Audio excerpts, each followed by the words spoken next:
Emily Antonucci, and this is my orientation industry presentation. My career area is plant propagator. Propagators use bulbs, cuttings, seeds, and various other parts of the plant to cultivate new plants. There is no off-season with this profession. Some daily responsibilities include planting, raising, and maintaining care of newly cultivated plants, planning growing schedules, figuring out quantities for inventory, overseeing regulation of environmental conditions within the growing facilities, and dealing with customers and/or employees.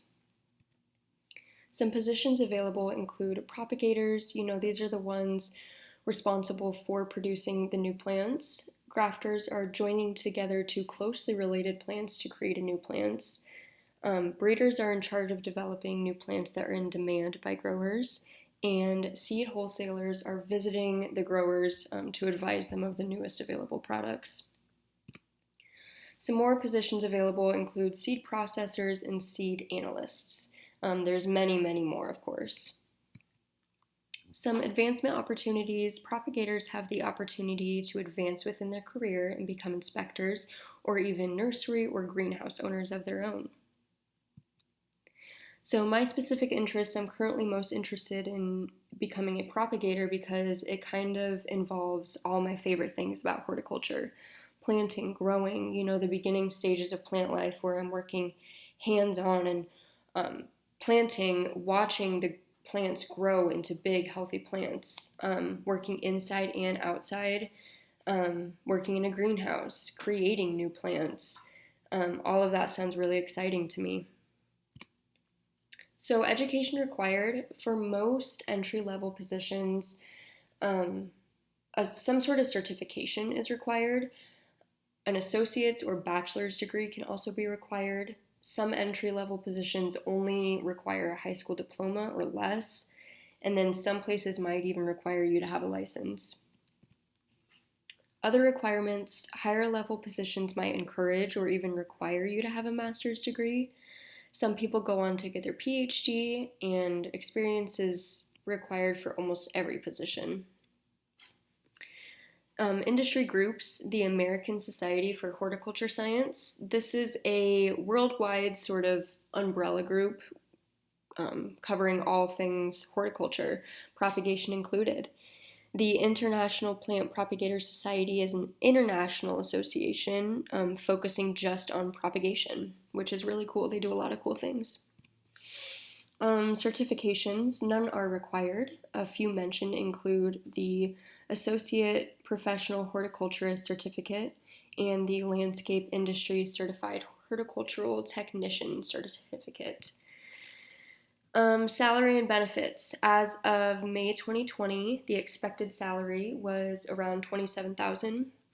Some employers may offer, your typical benefits, health, dental, eye insurance, paid time off.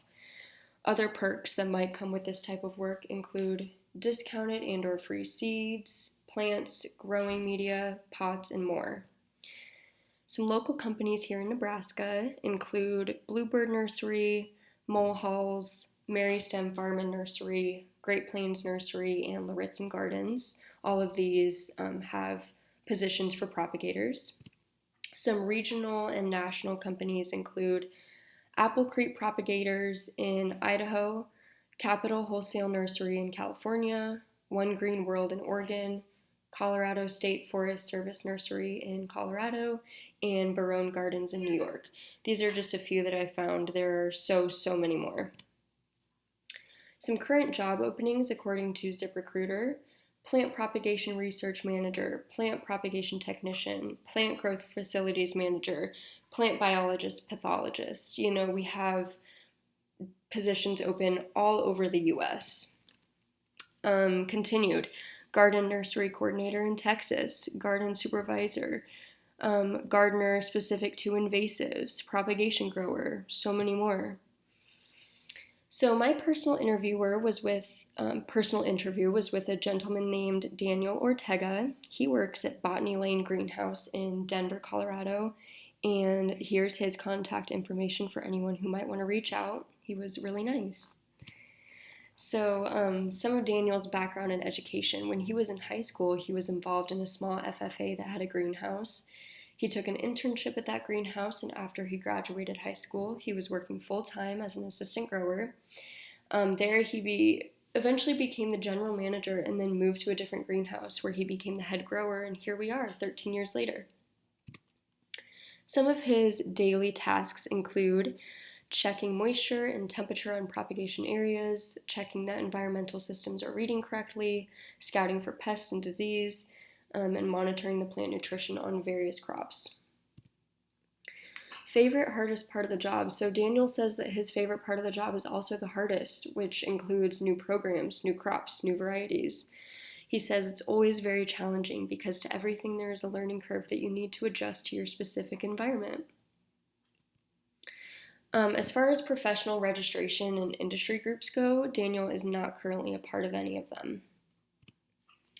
And then his suggestions for me, I really liked what he had to say. He said, keep an open mind. Technology has advanced greatly in the field, both in genetics and equipment, to make things more user friendly. The day you think you have something dialed in, something new and improved comes out. You will gain knowledge every day, either how to do something or how not to do it. Our industry is hungry for the new wave of young professionals that can lead us into the future. Here are my references.